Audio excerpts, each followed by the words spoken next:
Have you ever wondered why some conversations leave you feeling drained or unsatisfied? What if I told you that the problem might not be with the subject of the conversation, but rather how it's being conducted? Today, we're going to delve into 10 bad conversation habits that could be damaging your relationships. First on the list is interrupting. We've all been guilty of this at some point. It's when you cut someone off mid-sentence to interject your own thoughts or opinions. Not only does this show a lack of respect for the speaker, but it also sends a message that your thoughts are more important than theirs. Second, we have not actively listening. This is when you're physically present in the conversation, but your mind is somewhere else entirely. Active listening involves not just hearing, but understanding and responding to what's being said. Third up is monopolizing the conversation. This is when one person dominates the dialogue, leaving little room for others to contribute. It's a conversation, not a monologue, remember?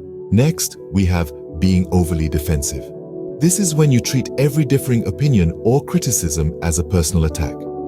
It's important to remember that it's okay to disagree and that differing viewpoints can enrich a conversation. Fifth on our list is not giving feedback. Feedback is a crucial part of any conversation. It shows the speaker that you're engaged and interested in what they have to say. Moving on to number 6, making assumptions. This involves jumping to conclusions without having all the facts. It can lead to misunderstandings and needless conflicts. Seventh is being negative all the time. Constant negativity can drain the energy from any conversation and make people hesitant to engage with you. Eighth, we have not respecting boundaries. This includes both physical and emotional boundaries. Invading someone's personal space or persistently bringing up topics they're uncomfortable with can quickly sour a conversation. Ninth on the list is being overly competitive. A conversation is not a debate or a competition.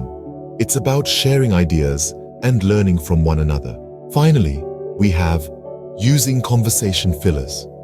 These are unnecessary words or phrases that we often use without realizing it, like, like, or you know. They can make you seem less confident and distract from your message. So there we have it, 10 bad conversation habits. Interrupting, not actively listening, monopolizing the conversation, being overly defensive, not giving feedback, making assumptions, being negative all the time, not respecting boundaries, being overly competitive, and using conversation fillers. Each of these habits can hinder effective communication and potentially damage your relationships. But don't despair. The first step towards improvement is awareness. By recognizing these habits in ourselves, we can work towards becoming better communicators, fostering healthier relationships, and having more fulfilling conversations. So, let the dialogue begin. And remember, conversation is an art that we can all master with a little practice and patience.